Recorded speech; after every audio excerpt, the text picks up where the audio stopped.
¿Me confirman que se ve la pantalla, por favor? Compartida. Confirmado. Buenos días. Gracias.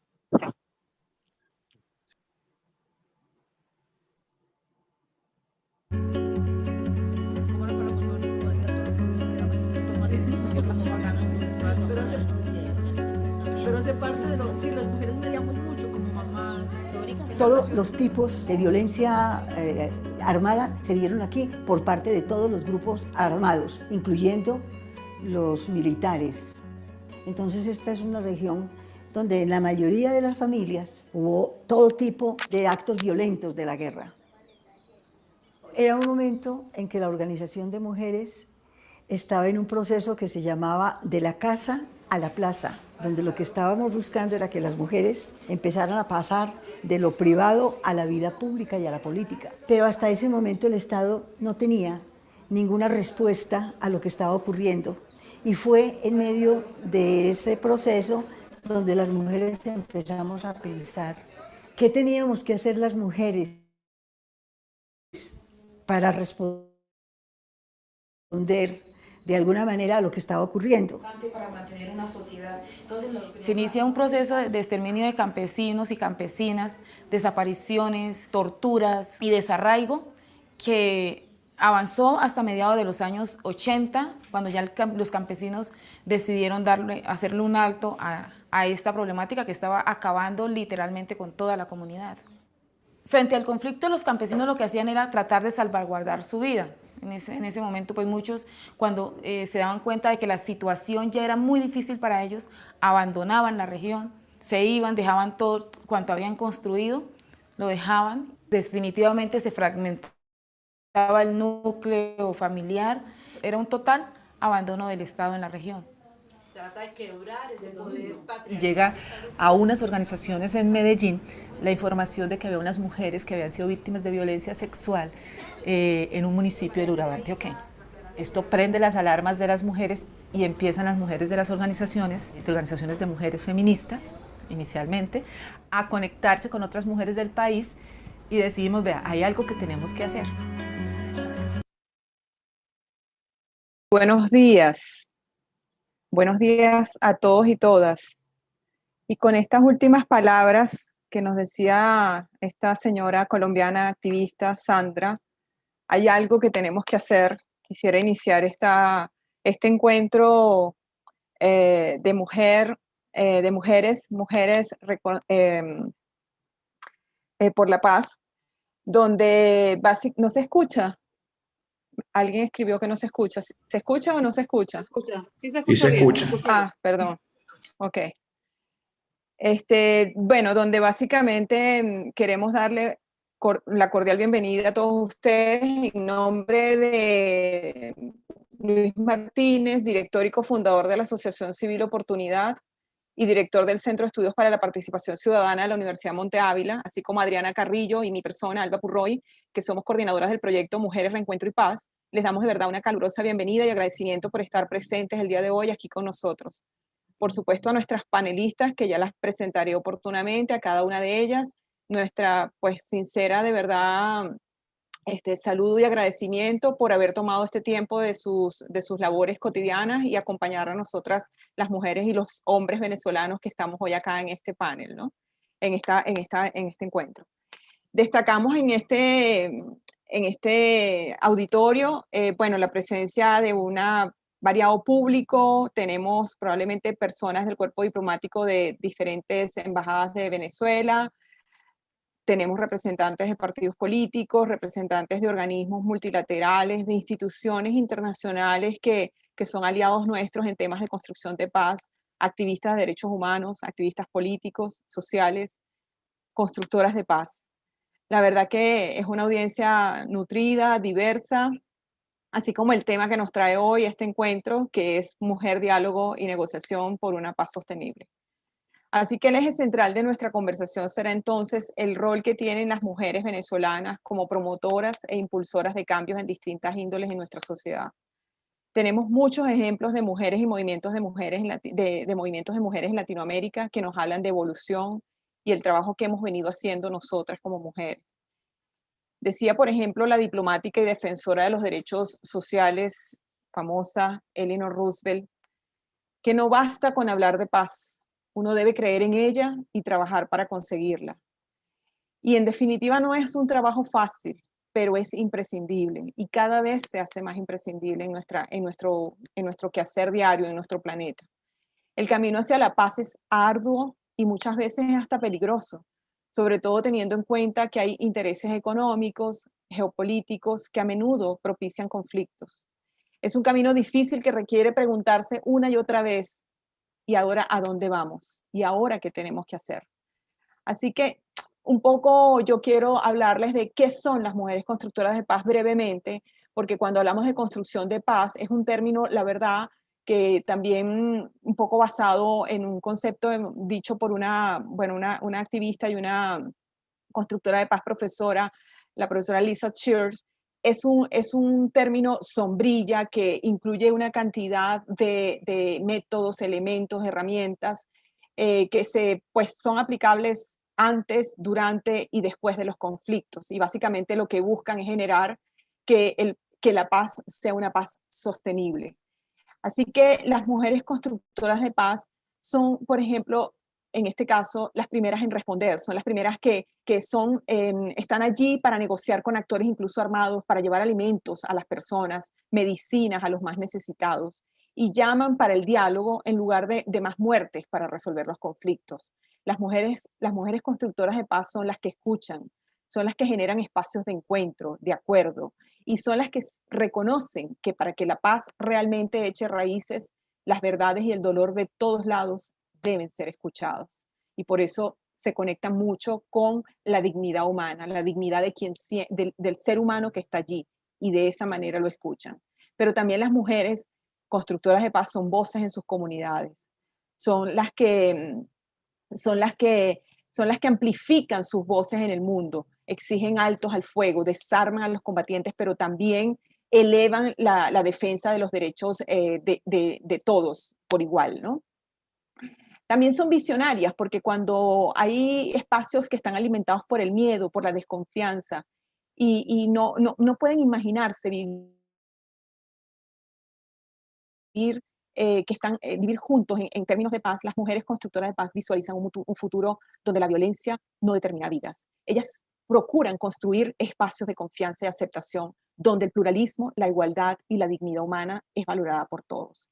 Así que yo les doy de verdad la bienvenida a este espacio. Estoy súper, estamos, tanto Luis, Adriana, como todo el equipo de Oportunidad que hoy está aquí con nosotros, estamos súper complacidos de tener a 3 grandes mujeres latinoamericanas que han sido ejemplo durante todo este tiempo por su desempeño y por su profesionalismo. Sin embargo, antes de entrar a cada una de ellas y a presentarlas, las voy a presentar inmediatamente después de este momento. Me gustaría, en pro de esto que nos une, que es justamente la humanidad, llamar a un minuto de silencio, bueno, por todas las almas y las personas que han transitado hacia otro espacio, en función de lo que estamos viviendo mundialmente, pero sobre todo quiero hacer el llamado especial, sobre todo por las personas muy cercanas que nos han avisado que ya no están con nosotros. Adriana, si podrías apoyarme con el minuto de silencio, contarlo.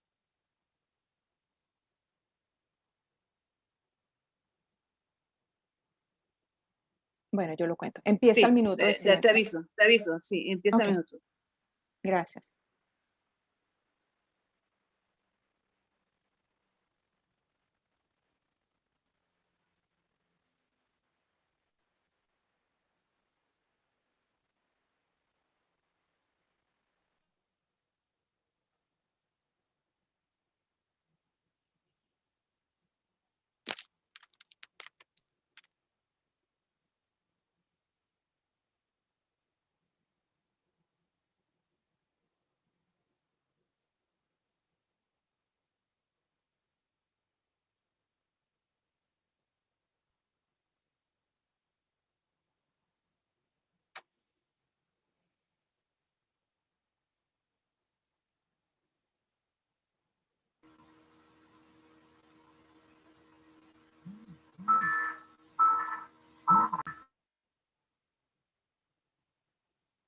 Gracias.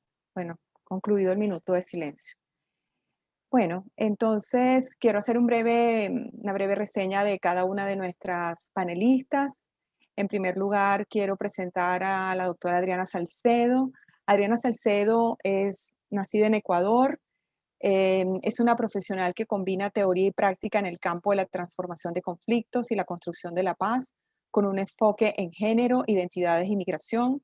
Es doctora en análisis y resolución de conflictos de la Escuela Carter de Paz y resolución de conflictos de la Universidad George Mason en Virginia, Estados Unidos. Y actualmente se desempeña como directora y profesora asistente del Departamento de Estudios de Paz y Conflicto de la Universidad de La Paz en Costa Rica. Adriana está en este momento viviendo en Costa Rica. Bienvenida, Adriana, a este espacio. También tenemos con nosotros a la doctora Mara Hernández, de México, investigadora y practicante en el campo de resolución de conflictos y construcción de paz. Actualmente es profesora asociada a la Defensoría de los Derechos Universitarios, Igualdad y Atención a la Violencia de Género de la UNAM y directora de la organización Dialógica, Diálogo, Innovación y Cambio. Es doctora por el Massachusetts Institute of Technology y egresada de la maestría en Administración Pública de Harvard. Ha sido asesora del Senado de la República, consultora de la ONU, de la OEA, del gobierno canadiense y del Banco Mundial, entre otros. Bienvenida, Mara. Muchísimas gracias. Y la doctora Elena Ambrosi Turbay es de Colombia, es abogada de la Universidad de los Andes y especialista en Derecho Internacional Humanitario y en Relaciones Internacionales en la Universidad Externado de Colombia. Es experta en derechos humanos, trabajó como directora temática de la Oficina del Alto Comisionado para la Paz, donde se desempeñó como negociadora alterna en el proceso adelantado entre el gobierno y la FARC. Actualmente se desempeña como consultora de la Comisión para el Esclarecimiento de la Verdad, la Convivencia y la No Repetición. Bienvenida, Elena. Muchísimas gracias por estar acá con nosotros y haber aceptado la invitación.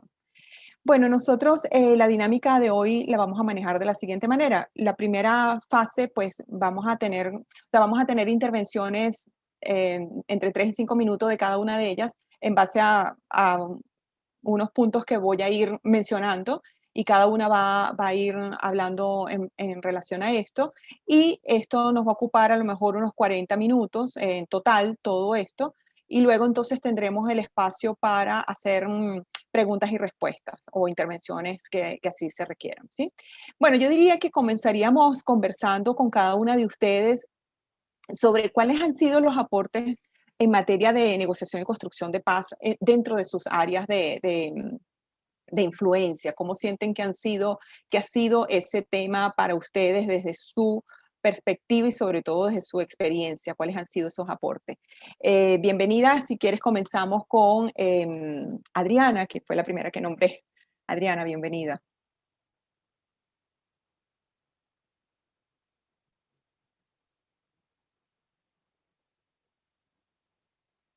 Creo que está muteada, ya. ¿No lo puedes desbloquear? No, ya, déjame ver un momento qué pasó. Voy. No sé por qué no lo puedo hacer yo tampoco. Creo que me quitaron. Sí.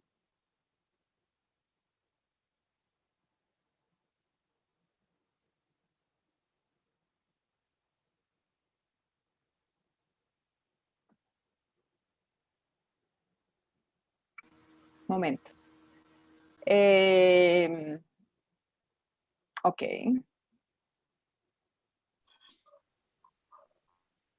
Ahora sí. Perfecto. Ahora sí. Gracias y disculpa. Muchísimas gracias. Bueno, muchas gracias por la invitación. Estoy muy contenta de compartir este foro y de aprender un poquito más de lo que está sucediendo también en Venezuela y claramente en otras partes de América Latina. Me gustó mucho el minuto de silencio, gracias, porque eso habla mucho de esa necesidad de recuperar la humanidad que todos tenemos y que es indispensable para temas de construcción de paz. Un poco dirigiéndome a responder su pregunta, creo que desde el área donde yo trabajo, que es la academia, la formación de constructores de paz, involucrados y comprometidos con el entorno, va avanzando, yo diría de manera significativa. Sin embargo, nos falta más, nos falta generar una academia que es mucho más involucrada con el fortalecimiento de los actores sociales una academia que no le tiene miedo a poner el pie en el área política y una academia que lucha por instituir cambios sociales positivos sin recurrir a la violencia en nuestras sociedades, que creo que es muy importante. En ese sentido, creo que la Universidad de La Paz, donde trabajo, ha hecho una labor esencial y muy importante en los últimos 40 años desde el establecimiento de la universidad. Hemos formado constructores de paz. Yo diría que existen ahora exalumnos. El número sobrepasa un poquito las 2.500 personas al momento que se han formado en temas de construcción de paz a nivel global.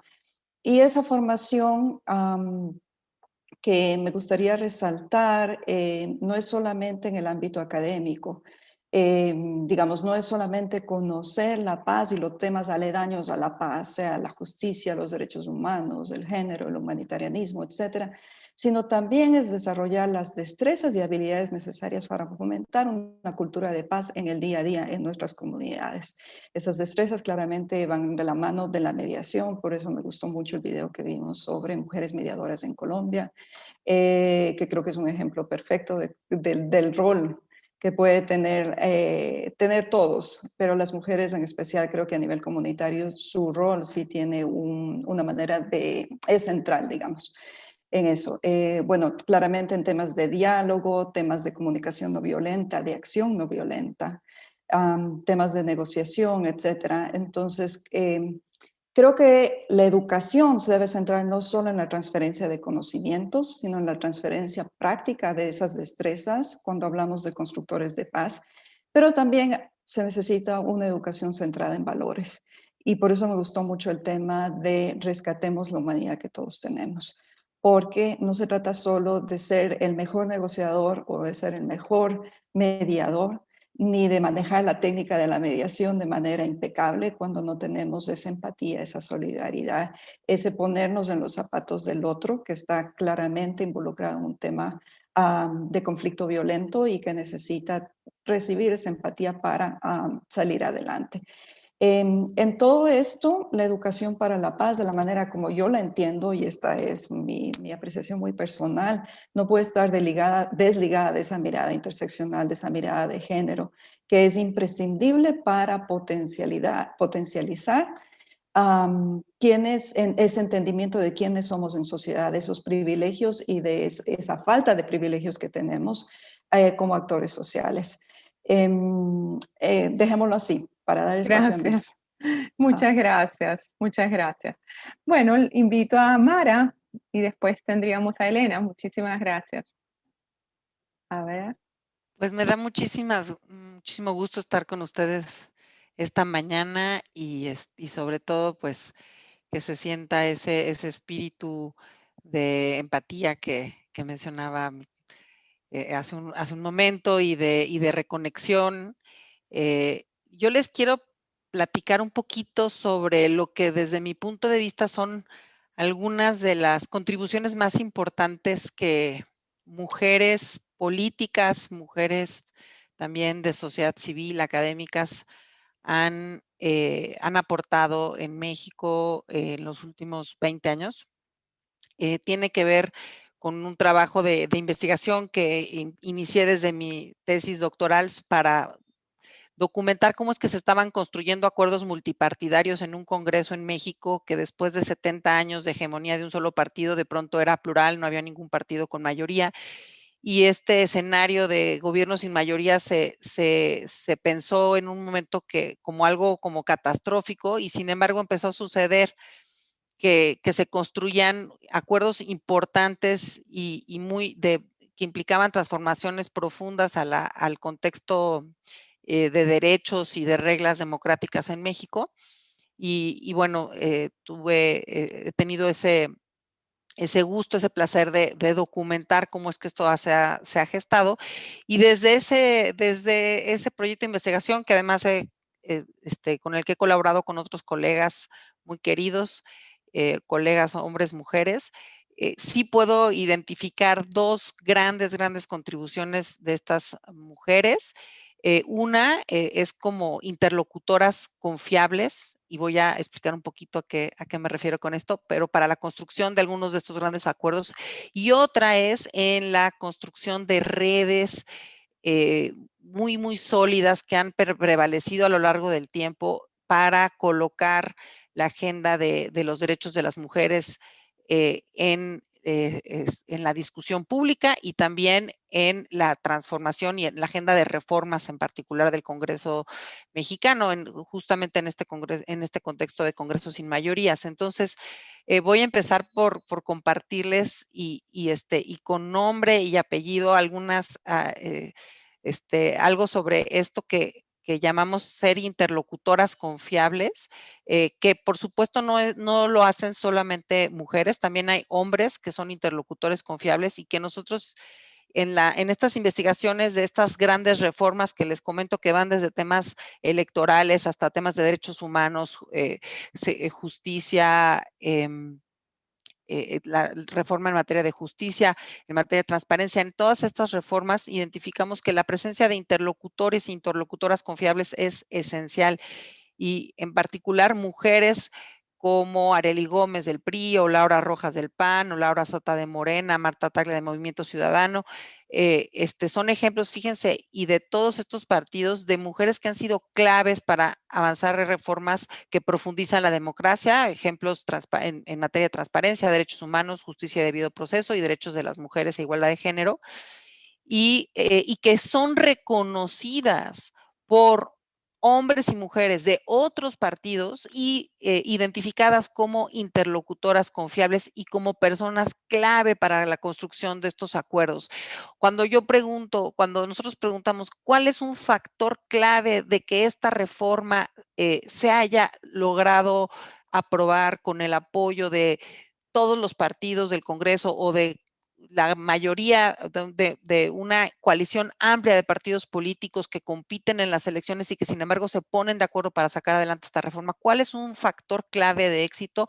Invariablemente señalan a estas interlocutoras confiables, también interlocutores, y las señalan así con nombre y apellido, siendo de otro partido. Diputada, la senadora Laura Rojas, Arely Gómez, fue clave para el éxito, para que saliera adelante esta reforma. A pesar de ser de otro partido, le reconozco esa cualidad de haber sido clave. ¿Y qué características tienen estas interlocutoras confiables? Son mujeres que honran su palabra siempre, con sus aliadas y también con la competencia política, con las de su partido y con las que no son de su partido, con las que comparten sus ideales y con las que no comparten sus ideales. Son mujeres que saben ser discretas en situaciones sensibles, pero que cuando hablan, hablan con la verdad. Son mujeres que no se comprometen a nada que no puedan ellas cumplir. Y son también mujeres que no hablan nunca a nombre de otras u otros, si esos otros u otras no han dado autorización expresa para que así se haga, para ser voceras en su nombre. Y finalmente son también estudiosas de su materia, son mujeres conocedoras de los temas y las problemáticas que están buscando abordar y en las que están co-construyendo. Y les comparto nada más rápidamente además de, digamos, de estas interlocutoras confiables, otro gran aporte de las mujeres políticas y de sociedad civil en México ha sido la construcción de redes de trabajo horizontal bajo un principio de inclusión y con el impulso, por supuesto, sí, de feministas, de académicas y organizaciones civiles que dicen esto no se trata de partidos políticos, esto se trata de los derechos de las mujeres y han logrado avanzar una ambiciosísima agenda legislativa a lo largo de los últimos 20 años que además no ha tenido un solo retroceso. Ha sido una agenda que gradualmente ha avanzado en gobiernos panistas, en gobiernos priistas, en gobiernos y en gobiernos ahora como y les voy a decir que esto incluye desde reformas que en el 2002, fíjense cómo ha avanzado esto progresivamente, en el 2002 aprobó una reforma para que por lo menos 30% de las candidaturas femeninas fueran, de las candidaturas en las listas de los partidos fueran mujeres. Era una cuota mínima de 30%. Esto en su momento se consideró revolucionario porque estábamos muy lejos de esta cuota. Y fíjense, hoy por hoy tenemos un Congreso que en el proceso electoral 2018 resultó la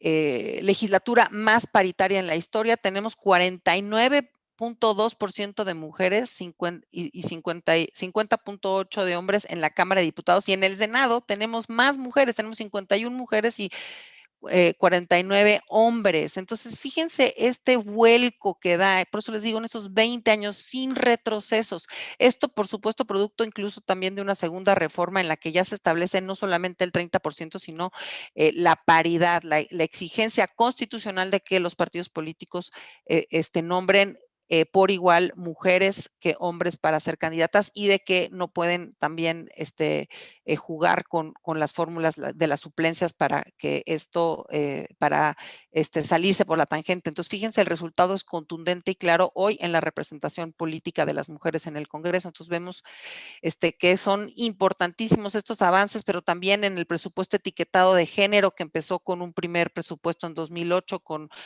donde se hizo explícito la etiqueta de dineros públicos que tenían que ser expresamente etiquetados y gastados para avanzar y reducir las brechas de género. Y bueno, y esto avanzó hasta 2012, donde se legisló para establecer la irreductibilidad de estos presupuestos. También tenemos en 2011 una reforma constitucional en materia de derechos humanos que impulsaron muchas de estas mujeres y que hace que todos los convenios y tratados internacionales se eleven al rango constitucional en México, y esto incluye, por supuesto, a la Convención para eliminar todas las formas de discriminación contra la mujer. Entonces, hoy en día, esta convención histórica de 1979 tiene en México rango constitucional. Por supuesto que eso ha sido también una cuña que ha sido estratégico para avanzar todos estos otros derechos de los que estamos hablando.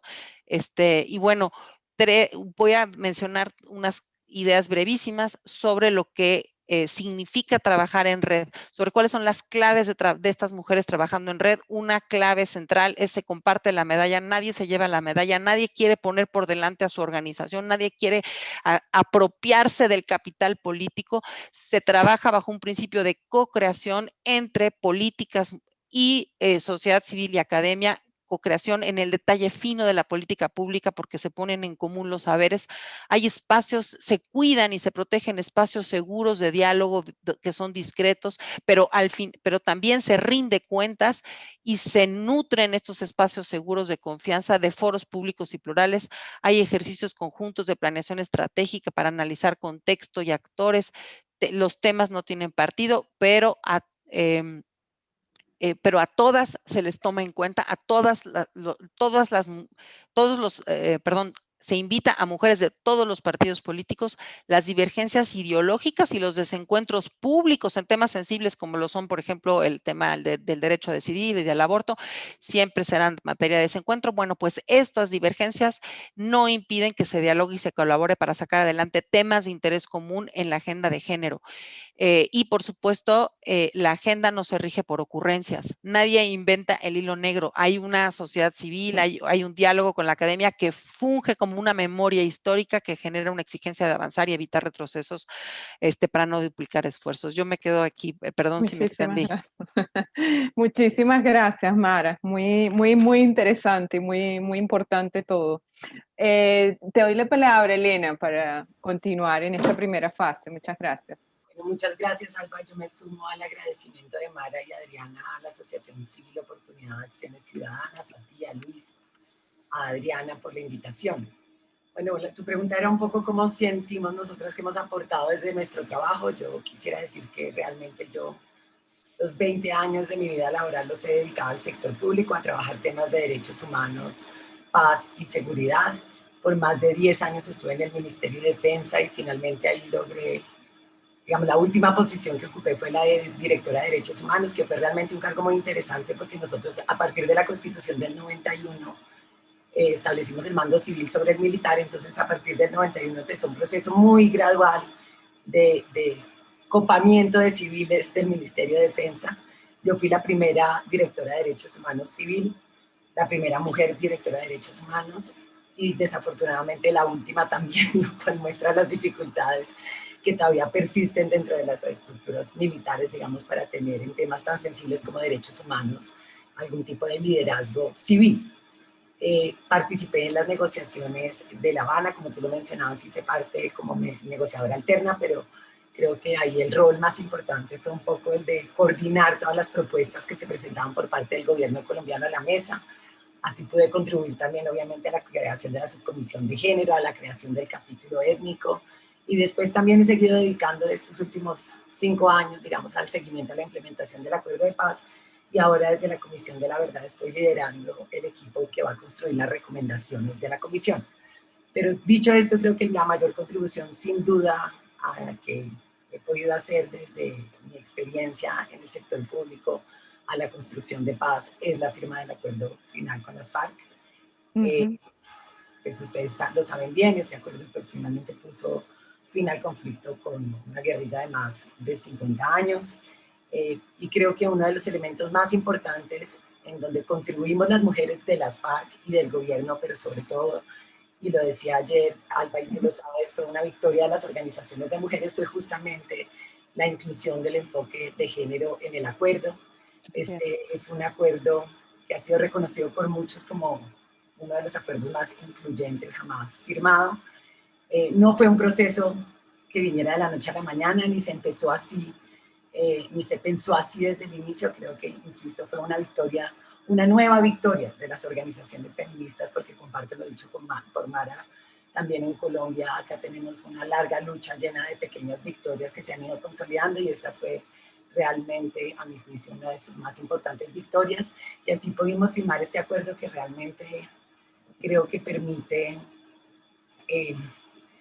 sentar las bases para en unos mínimos que nosotros consideramos pueden garantizar la no repetición, transversalizar el enfoque de género. Y como lo mencionaba ayer también Alba, este acuerdo tiene como 3 tipos de medidas que a mi juicio son muy importantes. Tiene una serie de medidas que permiten, como que reconocen que el conflicto vino a profundizar unas brechas de desigualdad histórica que vivían las mujeres, en particular las mujeres en el campo, y establece una serie de medidas afirmativas que permiten, que podrían ayudar a contribuir a cerrar esas brechas. Pero además reconoce que las mujeres han sido constructoras de paz, y lo mencionaron ustedes en la introducción. Incluso en Colombia, en la misma guerra, las mujeres se han dedicado a construir paz en los territorios en medio de la guerra, y reconociendo ese papel resalta la necesidad de que en todos los espacios de participación que se creen para la implementación del acuerdo, e incluso va más allá en temas de participación política, se dé una representación equitativa de las mujeres. Y por último, y creo muy importante, realmente reconoce ese impacto diferenciado y que ha tenido el conflicto sobre las mujeres. Veíamos comienzo de este video, o sea, realmente las mujeres en Colombia han sido especialmente afectadas por el conflicto, por esta guerra de más de 50 años. Y en esa medida también establece que todo el sistema para dar respuesta en materia de verdad, justicia y reparación tiene que tener medidas, digamos, que atiendan esos impactos diferenciados para garantizar los derechos de las víctimas, en particular de las víctimas mujeres del conflicto. Así es que yo resumiría en eso. Gracias. Mayor aporte. Muchísimas gracias, Elena. Y yo quiero hacer referencia a los 2 minutos de video que colocamos, porque efectivamente es un video que muestra un trabajo que se hizo justamente hablando de redes de mujeres, del trabajo de las mujeres en las comunidades. Esto es un trabajo que se hizo hace unos años allá en Colombia con el apoyo pues, del Instituto de la Paz de los Estados Unidos, y quise traer esa breve introducción porque nos habla justamente de ese siempre repreguntarnos hacia dónde vamos y dónde estábamos y hacia dónde vamos y hacia dónde tenemos que seguir caminando, ¿no? Y qué bueno que cada una de ustedes le dio también la observación. Y esta interacción que acaban de darnos ustedes habla pues de como que el momento actual y estos éxitos y toda, a ver, una carrera fructífera cada una en su área, que definitivamente por lo menos a mí me inspira mucho en lo personal, escucharlas, mujeres latinoamericanas con este empuje y con estos resultados y estos aportes a cada uno de sus contextos. Pero yo creo que sin duda cada una de ustedes seguro ha transitado caminos que han tenido desafíos. Entonces, a mí me gustaría ahora escuchar cuáles han sido esos desafíos en este camino, porque sin duda, todo tiene un inicio y siempre pues nos reta y tenemos, o las que decidimos asumir esto, pues enfrentamos estos retos y un poco nos gustaría escuchar esto, sobre todo nosotras venezolanas que estamos en este proceso de querer avanzar, aprender, desarrollarnos y seguir fortaleciéndonos en estos caminos. Adelante, podríamos empezar con Mara esta vez y después hacemos la rueda al revés, después Elena y finalmente Adriana. Hacemos una vueltica distinta. Muchísimas gracias. Bueno, sobre los retos, yo creo que es imposible no hacer rápidamente una mención a este asunto de la doble jornada. Yo muy en lo personal me volví feminista cuando nació mi hija, hace 11 años, me volví feminista radical, y así lo decía yo. Y bueno, pues tiene que ver con todas estas cosas de las que siempre se habla, ¿no? De cómo hasta en lo más sutil, pues, a pesar de que uno pueda tener muchas veces aparentemente una pareja que puede ser progresista o que se piensa a sí misma así, en el día a día empiezan a recaer sobre nosotras todas estas como funciones del cuidado de los hijos y de la casa, ¿no? Y cómo, pues, si esto pues, se traduce obviamente también a nivel macro en la brecha salarial, obviamente, en México, por ejemplo, las mujeres con educación y trabajos similares ganan en promedio 30% menos que los hombres, ¿no? Entonces, claro, una se siente como que no va a poder aportar tanto porque tiene que hacer tantas otras cosas en casa y que a lo mejor, y bueno, por supuesto también hay evidencia empírica de que las mujeres somos menos dispuestas a negociar, por ejemplo, nuestros salarios, cuando nos ponen una oferta sobre la mesa la tomamos, y que si nos ponemos un poquito más asertivas y queremos negociar, hay una especie de sanción social, ¿no? De que somos muy ambiciosas. Entonces, pues esos todos son como retos de los cuales hay mucha evidencia y de las cuales se ha hablado mucho, pero yo creo que hoy en día, por lo menos en México y por lo menos muy, muy en lo personal, a mí lo que me parece que es el principal reto es la violencia que enfrentamos, la violencia directa que estamos enfrentando, psicológica, física, sexual, a todos los niveles, en todo tipo de espacios. Esa violencia de género que durante siglos fue más de tipo cultural y estructural, las mujeres valen menos, tienen menos derechos, y que pareciera que conforme las mujeres hemos avanzado eh, en cuestionar, en visibilizar e incluso en atacar esa violencia o desigualdad estructural a partir de reformas legales, de empoderarnos y de simplemente salir a trabajar, en fin, conforme hemos ido avanzando en igualarnos, ha ido, pareciera también en ese mismo sentido, aumentando la violencia contra las mujeres, la violencia directa contra las mujeres. Y yo empecé a ver esto, digamos, quizá de las primeras evidencias que yo encontré de esto fue trabajando con mujeres, con una organización que trabajaba con mujeres pescadoras para hacer consensos entre ellas para administrar cooperativas de pesca que esta organización decidió que tenían que ser de mujeres, para empoderarlas, y que se documentó años después que hacia estas mismas mujeres había aumentado de manera significativa la violencia doméstica. Otros ejemplos de esto también, y que sí también documentaron colegas antropólogas y sociólogas, fue que toda la primera ola de feminicidios en Ciudad Juárez, que está en la zona fronteriza de la Ciudad de México de México, y que conmovió al mundo toda esta ola de feminicidios, que además se hacía con una crueldad enorme, ¿no? Estos asesinatos de mujeres que luego estaban encontradas mutiladas, abusadas sexualmente y completamente objetivizadas. Se documentó que eran mujeres jovencitas que venían a trabajar a las maquilas y que tenían como esta autonomía, esta independencia que recién adquirían porque eran capaces de ganar dinero, y de ganar pues más dinero a lo mejor que otros hombres ahí en sus mismos barrios, y que además pues se sentían muy libres, ¿no? Y es un rasgo característico que tienen las mujeres que fueron objetos de esta ola de una de las primeras olas de feminicidios que nos conmovió como país y al mundo entero. Los datos actuales sobre feminicidios y violencia sexual en México también son muy, muy, en general son aterradores, no ha aumentado, o sea, es como interesante que yo les hablo de toda esta lucha de las mujeres para igualarse en derechos y que van aumentando hasta que tenemos una Cámara 50 y 50 de representación política y en el tema de las cifras de violencia contra las mujeres va al mismo aumentando a la par esta violencia. Y fíjense también, dato curioso, que esto no es privativo de México. Todavía se está tratando de investigar bien a bien por qué es este fenómeno que sorprende también a muchos investigadores sociales, pero Finlandia, Suecia y Dinamarca, que son los países más igualitarios, pues son también en Europa los que tienen las tasas más altas de violencia contra las mujeres reportadas por parte de sus parejas, ¿no? 30% de las mujeres en estos países reporta haber sufrido algún tipo de violencia por parte de la pareja. Entonces, sí, creo que este es, sin lugar a dudas, el reto más grande de las mujeres. Y quiero,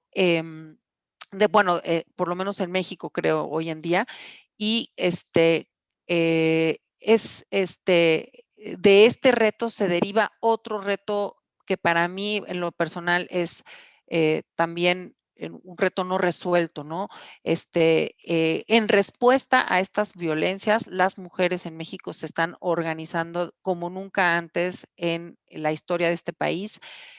Han salido hemos salido a las calles de forma masiva, las mujeres han salido a gritar y han salido a decir basta, y no lo han hecho con formas que tradicionalmente se consideran femeninas, ¿no?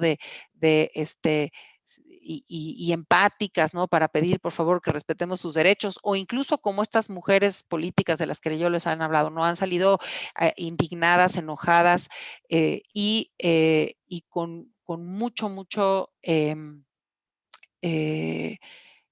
digamos, pues incluso con formas violentas, ¿no?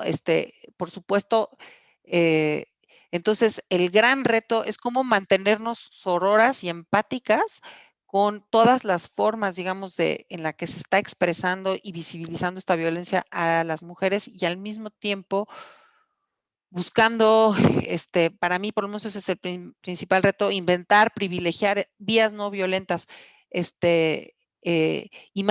porque además si no somos empáticas y sororas, no vamos a mantener unidas, por lo menos en México, este movimiento que ha sido tan efectivo para mostrar, para visibilizar, y que un principio que ha permitido mantenernos cohesionadas y abrazadas y unidas ha sido justo el de no juzgar, ¿no? Y por ahí sería, si me lo permiten, me encantaría compartirles esta canción que hace Vivir Quintana en alguna de las rondas, no sé si se puede, justamente sobre esto que está pasando en México, ¿no? De las mujeres, si un día, dice ella, Vivir Quintana, si un día un fulano te apaga los ojos, yo todo lo quemo, yo todo lo incendio. Entonces, cómo vibrar, cómo cantar con Vivir Quintana y al mismo tiempo buscar, inventar vías no violentas que nos garanticen autoridad moral al movimiento. Y esto lo quiero nada más precisar porque, por supuesto, una cosa es grafitear y pintar monumentos, con lo cual yo creo que no, eso es absolutamente parte de una protesta no violenta, aunque algunos lo quieran criminalizar, pero en la última protesta en México del 8 de mayo, en la cual estuve presente y con mucho enojo porque colocaron muros a lo largo de toda la marcha, acabó con unas mujeres policías incendiadas y quemadas, ¿no? Y Claro. lesionadas. Entonces, bueno, pues eso creo que es uno de los grandes retos. Perdón, creo que ya. Gracias, Mara. Sí.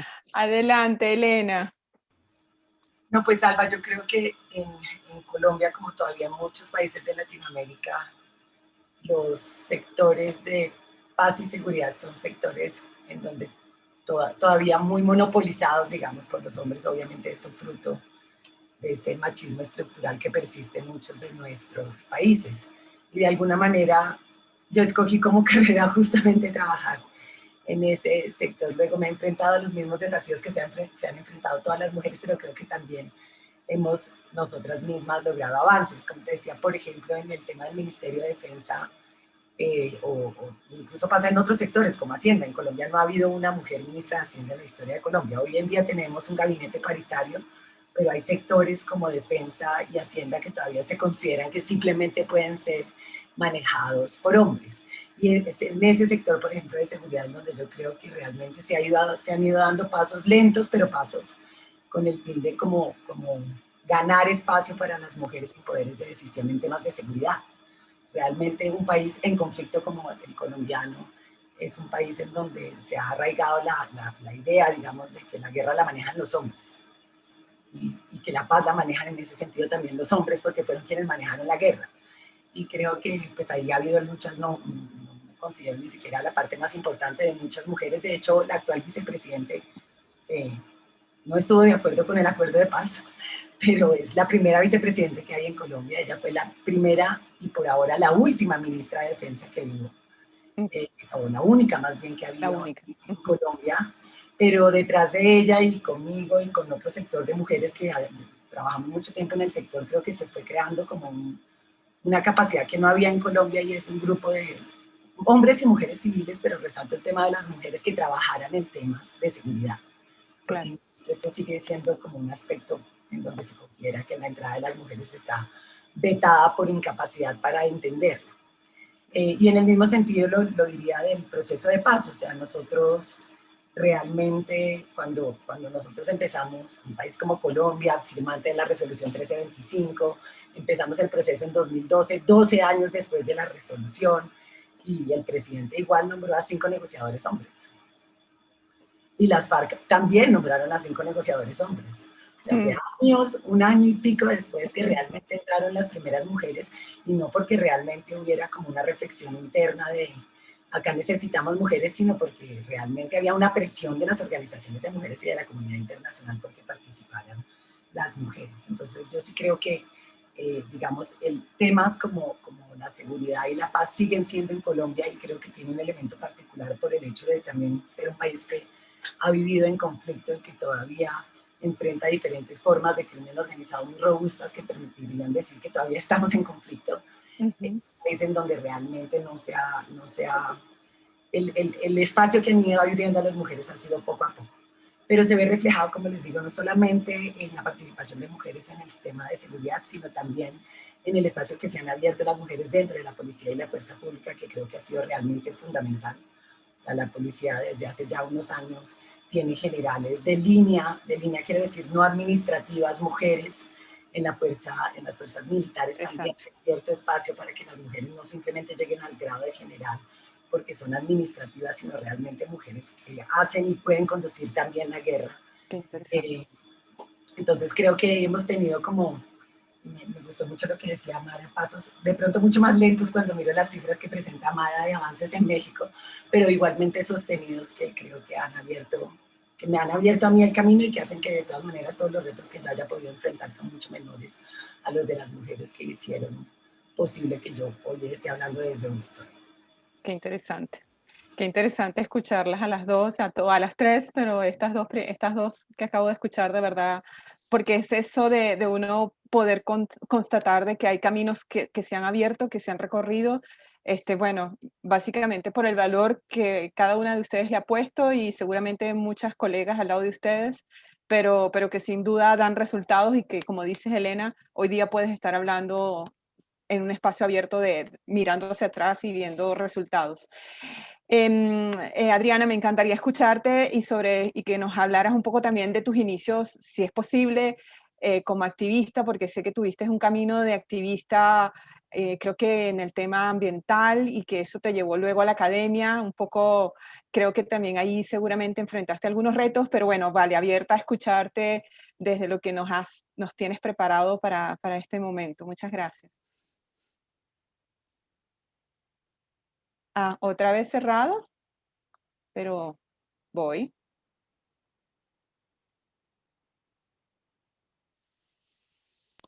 Ya. Perfecto, gracias. Ahora sí. Okay. Bueno, muchas gracias. Yo diría que desde el activismo, desde la academia, desde la política, desde los diferentes sombreros que me he puesto, siempre he sufrido a base o a causa del patriarcado.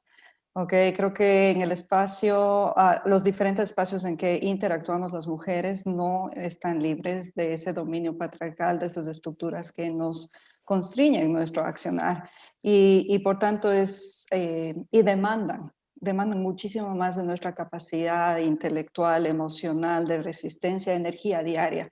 Todo el tema de la doble jornada que Mara hacía referencia, eso de esforzarnos muchísimo en un espacio laboral para luego en la casa también tener que esforzarnos muchísimo para para aquellas que tenemos familia, tener la familia en marcha, ¿no es cierto? Y funcionando óptimamente. Entonces sí necesitamos, nos ha costado mucho ingresar a esos espacios laborales y una vez que ingresamos nos cuesta muchísimo también avanzar y preservarlos. Entonces, preservar esos espacios laborales nos cuesta mucho con mujeres y avanzar dentro de esa cadena también nos cuesta mucho. En mi caso personal, bueno, claramente crecí en Ecuador, pero me mudé a los Estados Unidos, estuve viviendo 20 años allá y no puedo decir que mi experiencia mejoró muchísimo, lamentablemente. Entonces, no creo que es un tema de sociedad desarrollada o en vías de desarrollo, creo que es un tema mucho más de mentalidad y cambiar de esas estructuras patriarcales que nos dominan. Hablando un poco de retos, por eso es tan importante el tema de la solidaridad y qué medidas podemos tomar para contrarrestar como mujeres y volvernos mucho más incluyentes en sociedad, no solamente con otras mujeres, pero con otros sujetos en sociedad que están marginalizados.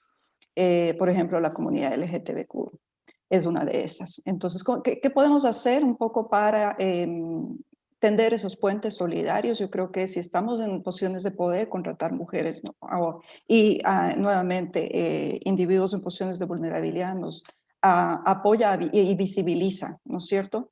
Esos sujetos, esas voces que han estado calladas durante mucho tiempo. En la parte académica, en la parte de laboral, por ejemplo, reconocer el trabajo de las mujeres. Muchas mujeres no citamos a mujeres en nuestros trabajos académicos o muchas activistas a veces no nos apoyamos en grupos activistas porque son grupos feministas contrarios o realmente entramos ahí en una competencia. Entonces creo que es importante tender esos puentes de solidaridad. Luchar contra los estereotipos, que es una tarea durísima, pero que nos compete en el día a día y claramente eso es un tema cultural que lo vamos a cambiar solamente si invertimos mucho en la educación, una educación inclusiva, incluyente, justa para todos. También, aparte necesitamos también visibilizar a las mujeres como agentes de cambio. Y esto estoy hablando concretamente en el área de resolución de conflictos y construcción de paz. Es muy importante visibilizar el rol que las mujeres han tenido, tanto en la guerra como en la paz. Creo que es fundamental no esencializar las contribuciones de las mujeres hacia la construcción de paz. Porque hemos visto y existe muchísima investigación al respecto que las mujeres también han sido actores en la guerra. Entonces hay que llegar y profundizar con ese entendimiento de por qué las mujeres se han unido a, por ejemplo, actores armados, por qué las mujeres se han desmovilizado en su determinado momento, por qué las mujeres nunca han, por ejemplo, optado por acciones violentas en ciertos contextos. Entonces creo que hay que ir matizando de acuerdo al contexto, porque sí han existido casos en que las mujeres son agentes de cambio, pero al cambio a veces puede usar medios violentos, no necesariamente no violentos.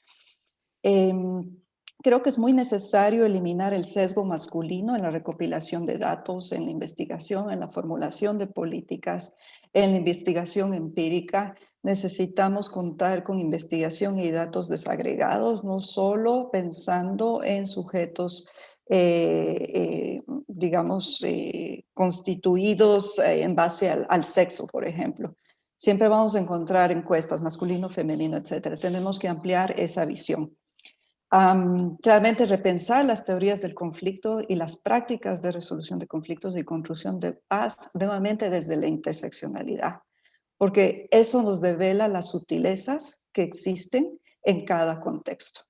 No es lo mismo hablar de una mujer, de una feminista blanca que lucha en los Estados Unidos por temas de reconocimiento de derechos, que hablar con una feminista, yo no sé, en un país como Liberia, que luchaba y se enfrentaba contra un régimen dictatorial. ¿Okay? Entonces eso creo que hay que traer esa mirada interseccional que siempre nos enriquece, nos da muchísimos elementos de análisis. Me gustaría tomar brevemente el tema de la pandemia, porque eso sí ha exacerbado tremendamente todo el tema de lo que es la violencia de género y sexual, que Mara hacía referencia en México. Creo que con el surgimiento de la pandemia, la convivencia forzada y prolongada en espacios privados ha llevado a un incremento increíble de violencia doméstica, no solo en Latinoamérica, pero en el mundo. Y quienes están pagando esos platos rotos son las mujeres y las niñas. ¿Okay? Les voy a dar algunas cifras, por ejemplo, en el último estudio de ONU Mujeres, en los últimos 12 meses de la pandemia, 243 millones de mujeres y niñas entre 15 y 49 años en todo el mundo han sufrido algún tema de violencia sexual o física por parte de un familiar próximo, sea el compañero sentimental, el familiar o un conocido.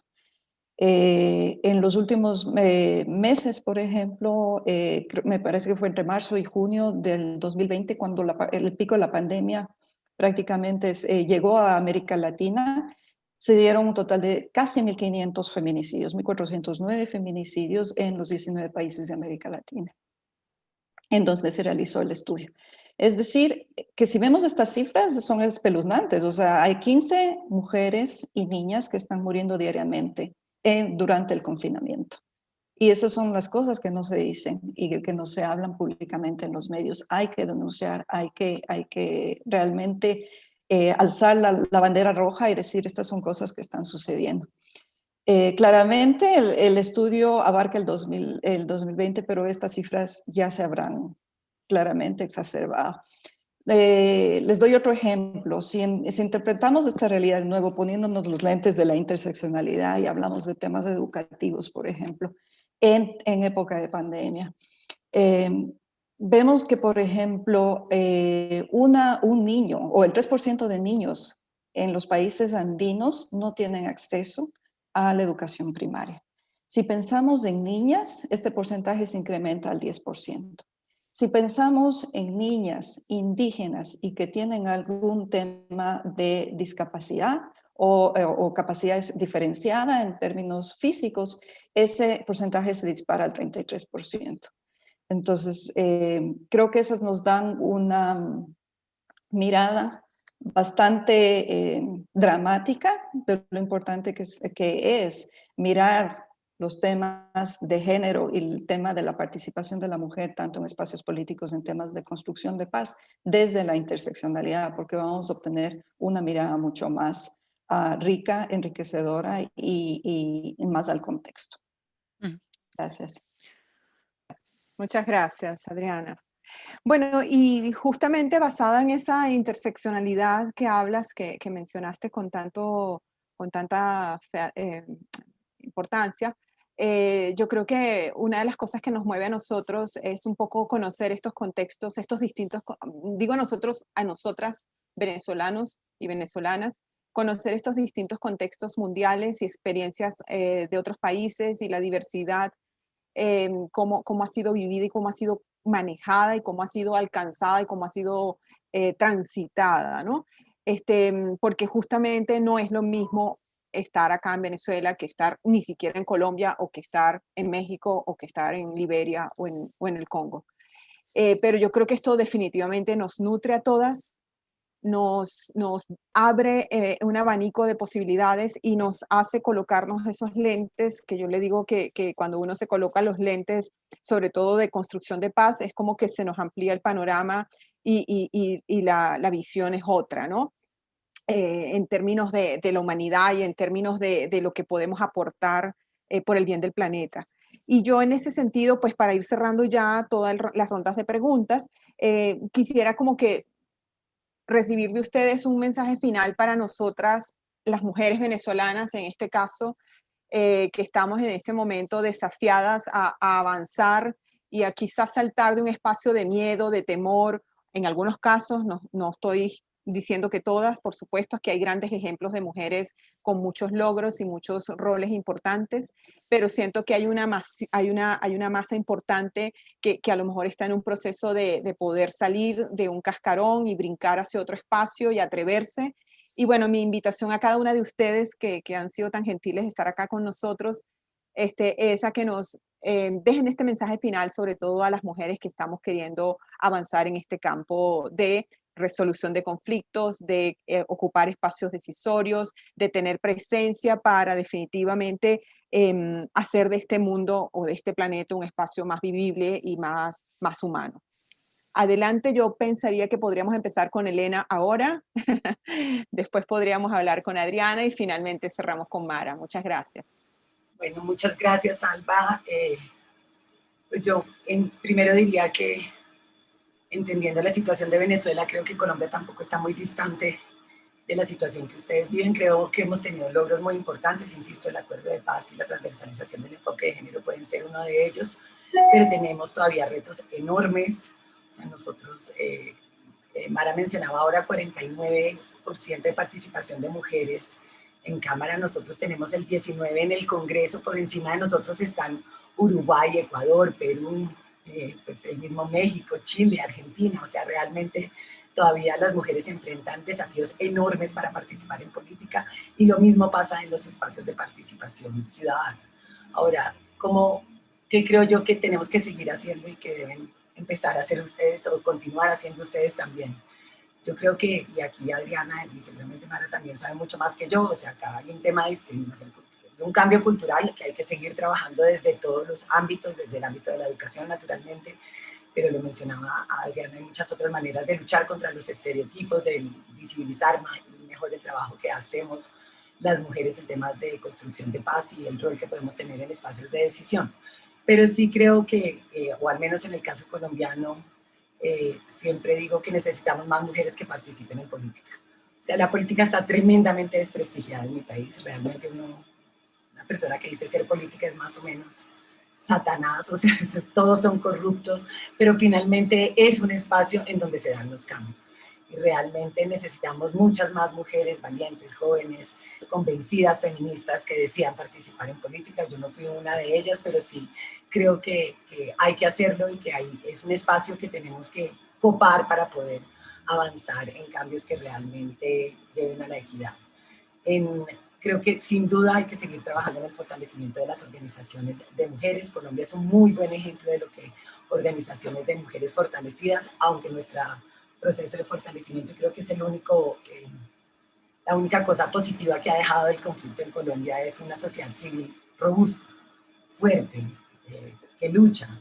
Y las organizaciones de mujeres en Colombia realmente han dado muestra con creces de lo que puede hacer que pueden hacer las organizaciones feministas para abonar el camino en materia de equidad de género. Así es que yo creo que realmente, Alba, todo lo que se puede hacer para fortalecer técnica, jurídica, presupuestalmente a las organizaciones de mujeres y feministas es realmente un paso que además va a contribuir a transformaciones mucho más grandes en el país.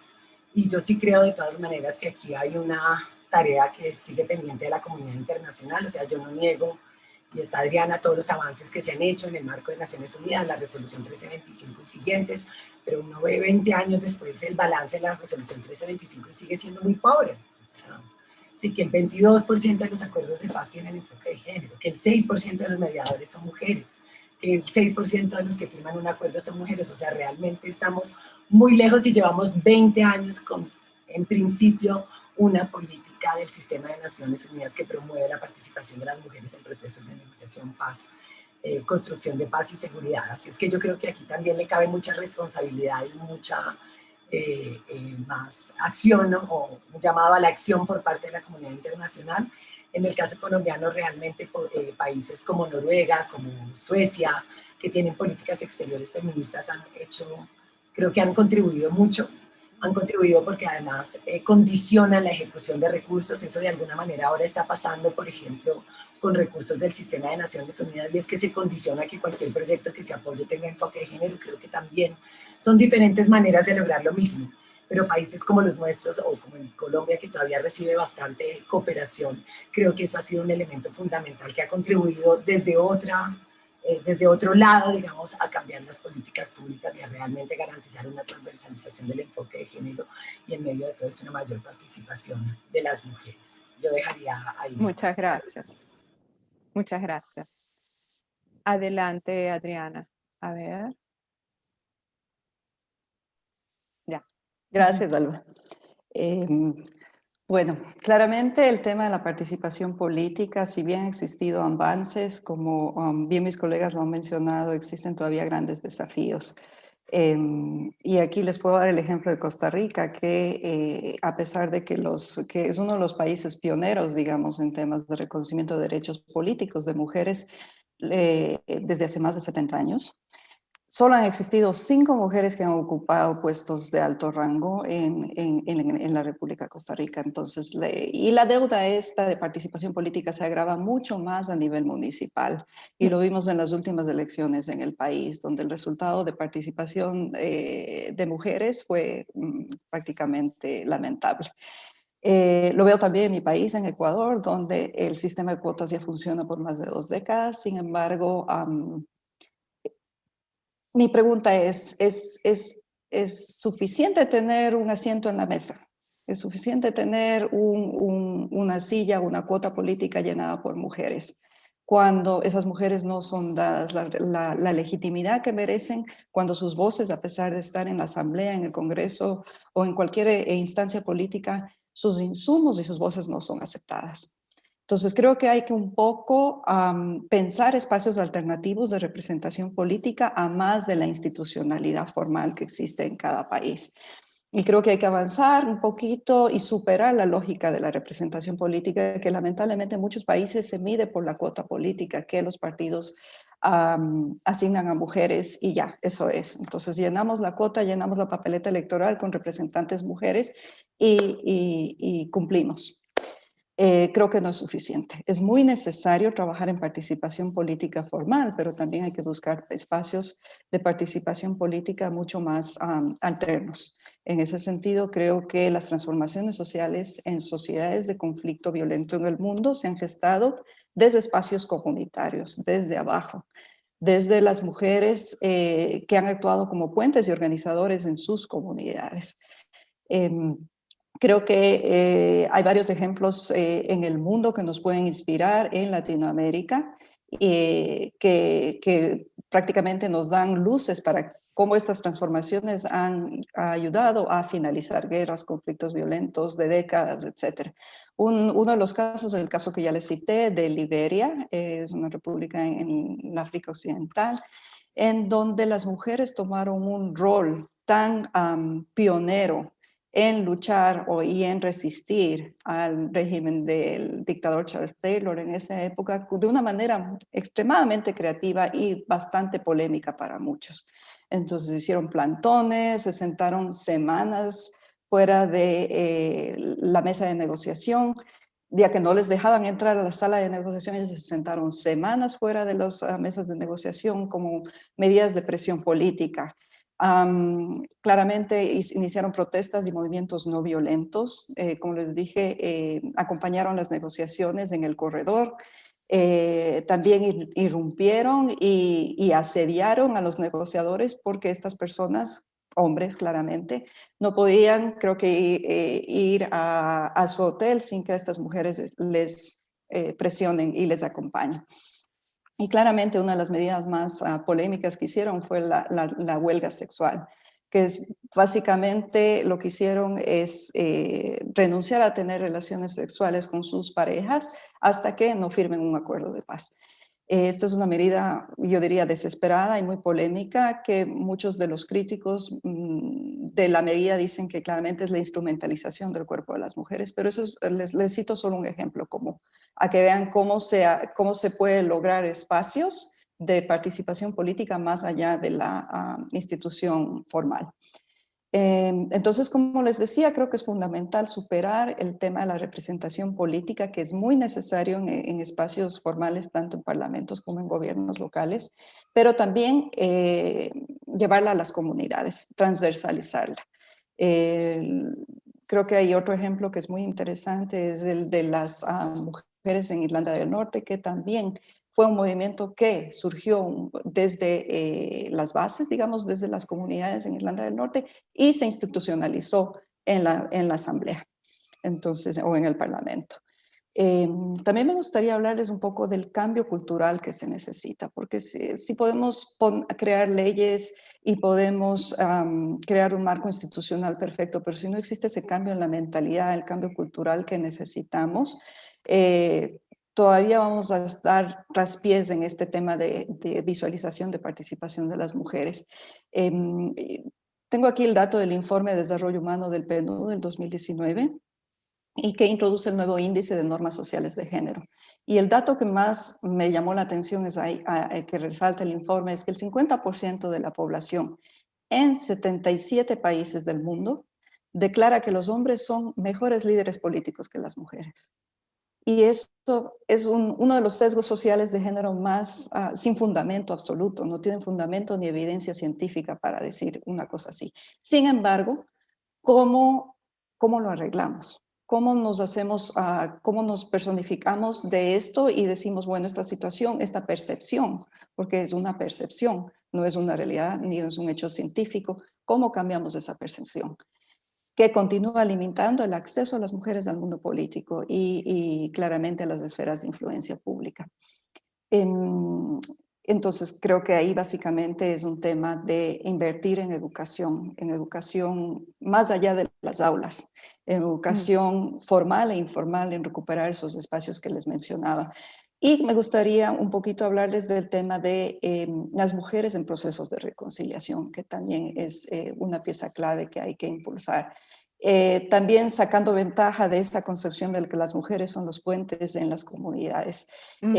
Creo que de nuevo hay ejemplos claros, tal vez el ejemplo más cercano es el caso colombiano, el caso de Guatemala, con las abuelas de Sepulsarco, por ejemplo, es otro ejemplo de reconciliación luego de procesos de violencia masiva, digamos, las mujeres en Sri Lanka, las madres de Sri Lanka que eran madres de soldados caídos o de combatientes caídos en ambos lados de la guerra, que lograron reconciliar sus comunidades en base a reconocer esa humanidad en el otro. Entonces creo que hay pasos importantes que hay que tomar. Como Lena mencionaba, todo el tema de la participación de las mujeres en la negociación, en procesos de negociación, hay mucho todavía por hacer.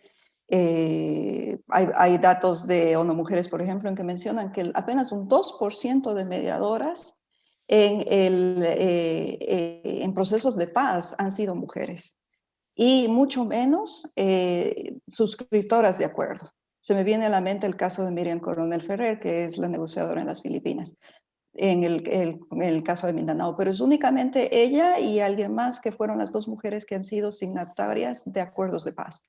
5% testigos y suscriptores de acuerdos de paz y apenas un 13% de negociadoras. Entonces creo que esa situación tiene que cambiar drásticamente. Tenemos que hacerlo a través en la arena política, pero también en la arena cultural y educacional. Dejémoslo ahí. Vale. Muchas gracias. Bueno, muchas gracias, Adriana. Y cerramos con Mara, ¿sí? Muchísimas gracias. Un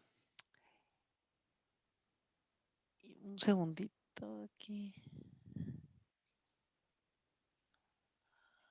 Ajá, sí.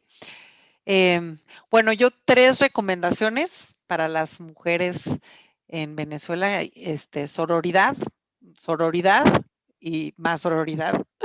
Esa sería mi gran recomendación. Y fíjense, lo quiero como aterrizar mucho, lo quiero, piensen desde el tema de la doble jornada.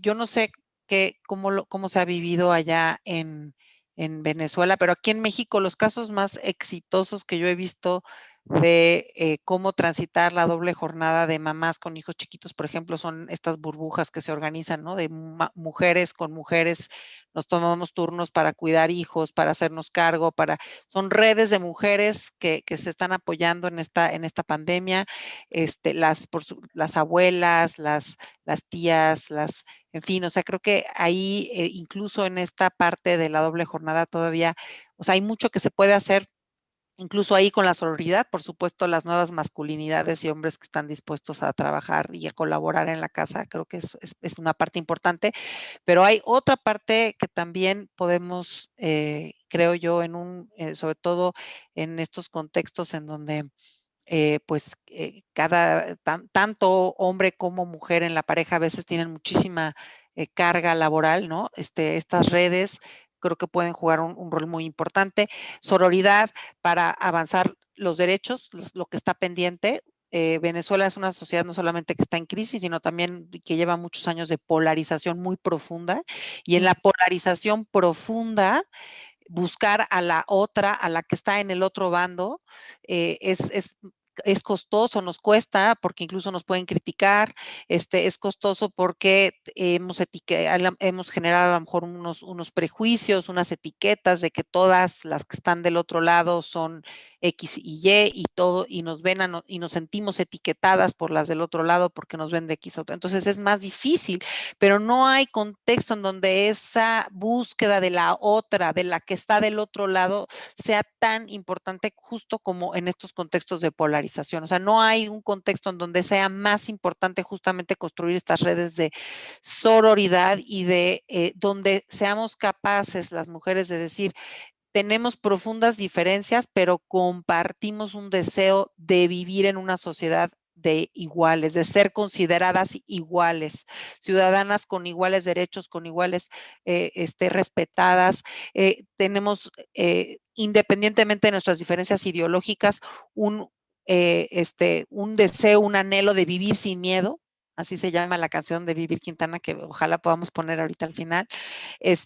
Y que ninguna diferencia partidista, ninguna diferencia ideológica tendría que estar por encima de nuestra capacidad de hermanarnos y de ser sororas. Eso es lo que significa sororidad, es la hermandad de mujeres,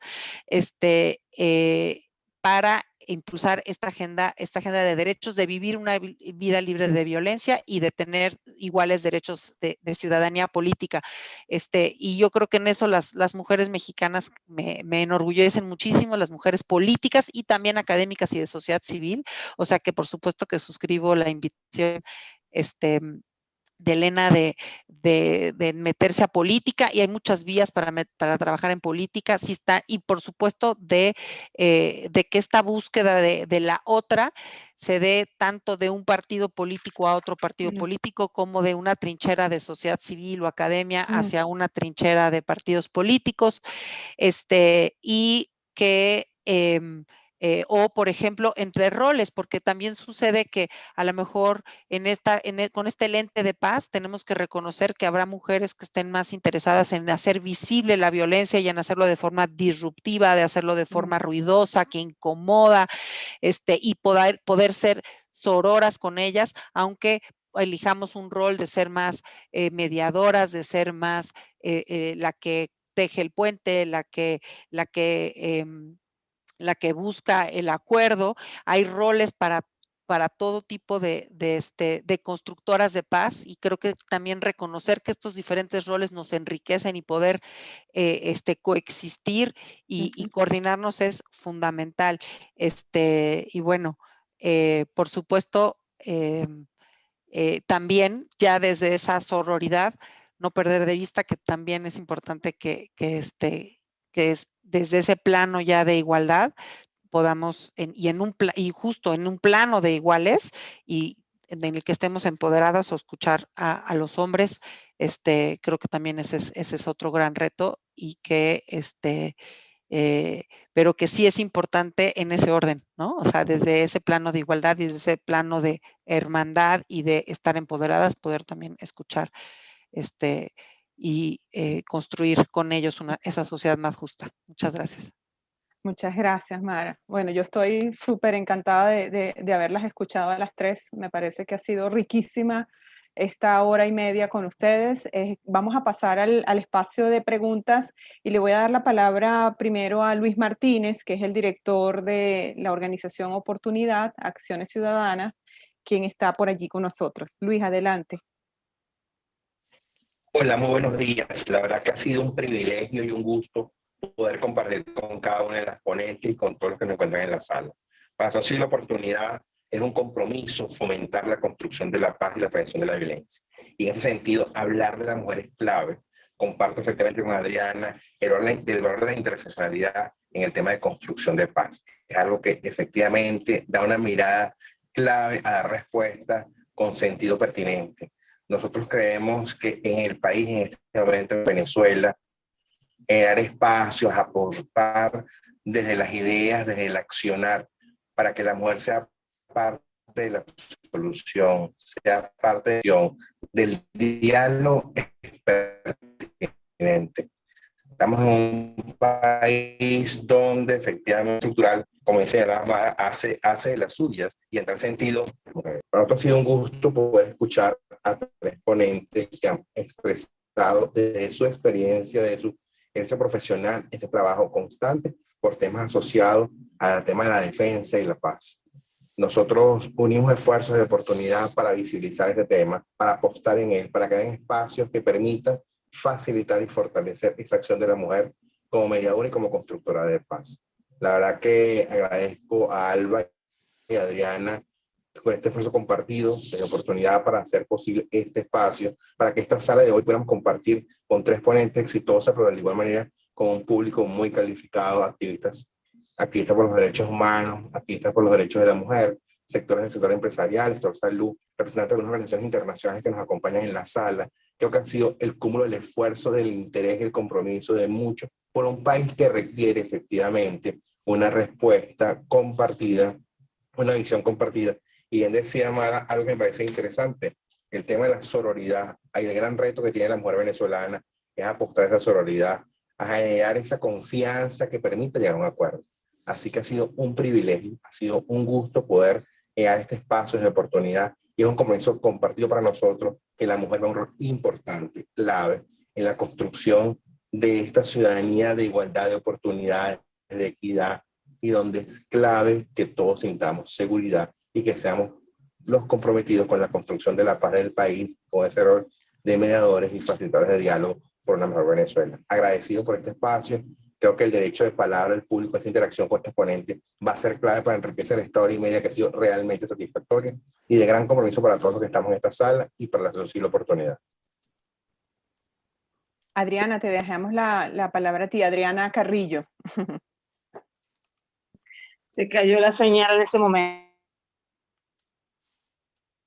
¿Puedes ver? ¿Puedes? ¿O no? Bueno, básicamente, no sé si ella está conectada, dice que se cayó. Bueno, hay varios comentarios en el chat, pero había una persona, María Parra, que quería hacer un comentario. María, ¿puedes tomar la palabra?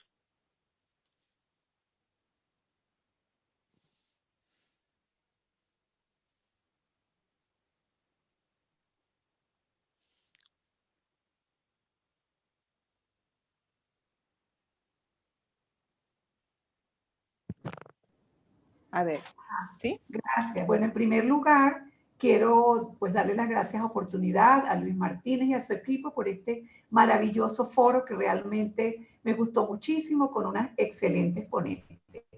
Yo quiero señalar que es muy importante resaltar que aun cuando las mujeres son capaces de liderar movimientos de paz, y esto lo hemos venido diciendo y lo mencionaron las expositoras, y liderar movimientos de paz e impulsar la recuperación de las mujeres nunca estamos por lo general, nos llaman después de un conflicto, casi nunca a resolver situaciones. ¿Y esto qué pasa? Hace que se limite nuestro derecho, el acceso a la oportunidad de tener justicia para la defensa de nuestros derechos, a la oportunidad de participar en las reformas de leyes, a la oportunidad de tener equidad en la participación política, que es lo que las mujeres reclamamos. Sí creo que las mujeres somos constructoras de paz y tenemos que seguir trabajando sororamente, como lo han indicado, para lograr nuestra igualdad de participación en la política y que se nos permita, valga la redundancia, diseñar estas políticas públicas de nuestros países, y seguro que vamos a lograr que nuestras soluciones, nuestros logros sean más satisfactorios en la construcción de un nuevo país. Las mujeres tenemos una agenda diferente a la de los hombres y visibilizamos problemas como lo dijeron hoy, que ellos no ven, como el tema de la violencia contra la mujer, como el tema de la desigualdad en el trabajo, como el tema del cuidado de los hijos. Por allí han dicho muchos, si no estamos, ¿cómo pueden decidir por nosotras? De tal manera que sigamos trabajando, luchemos por la igualdad en la participación política. En Voces Vitales trabajamos promocionando el liderazgo y el empoderamiento de las mujeres para que aprendan a exigir sus derechos. Muchas gracias de nuevo a Oportunidad, a Luis Martínez y a su equipo. Los felicito y muchas gracias a las maravillosas ponentes. Muchísimas gracias. Tenemos una manito levantada. Jacqueline Núñez, adelante.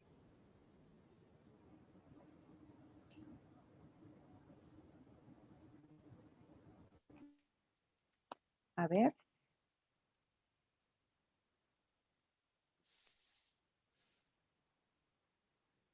Estoy ya con audio.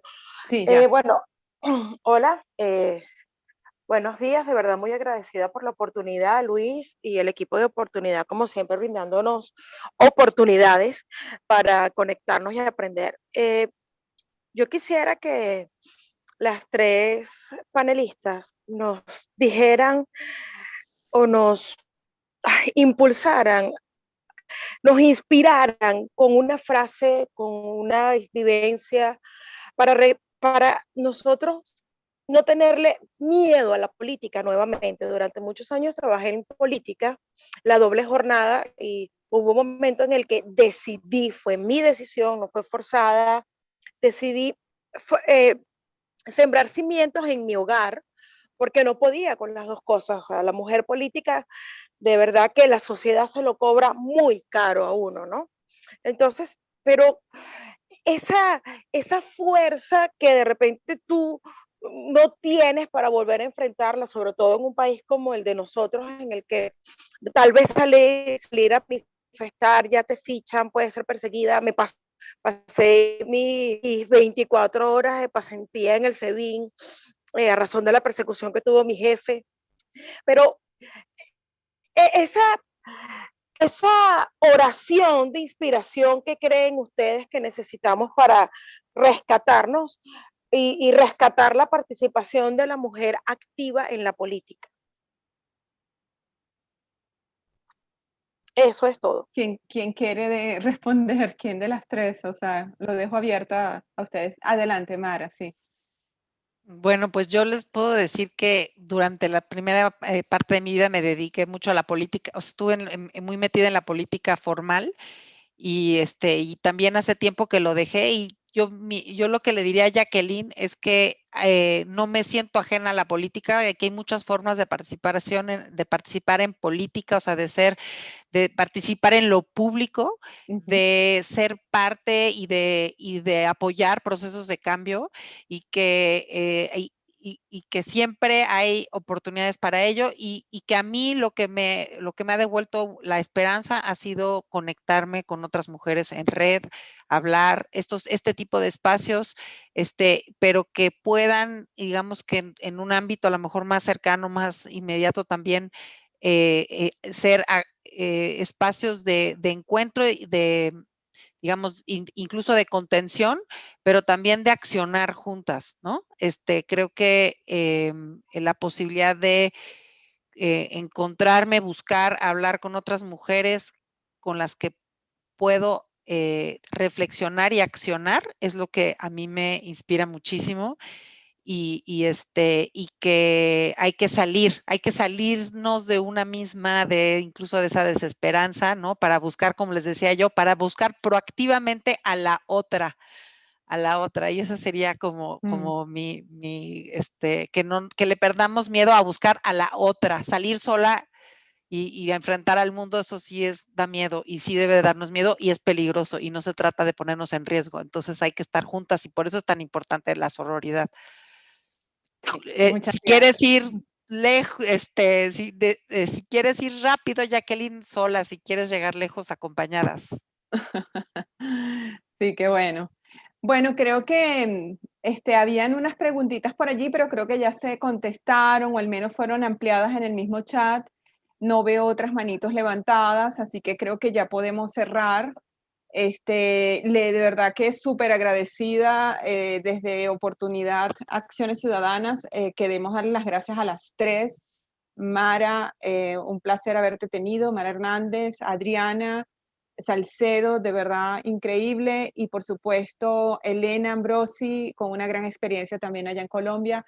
Nosotros súper complacidos de este espacio. Y bueno, quedamos en contacto y nada, a todo el público también agradecidísimos de que se hayan quedado acá un poco más de hora y media, más de 70 participantes y bueno, quedamos en contacto. Muchísimas gracias. Muchas gracias. ¿Puedo ir poniendo esto, Mara, para tu video? Lo puedo ir poniendo mientras va saliendo la gente. Ay, me encantaría. De Vivir Quintana es el himno feminista que nos deja ella y que, bueno, Lo puedo muy ver bello. si se puede mientras van saliendo las personas. A ver. Perfecto.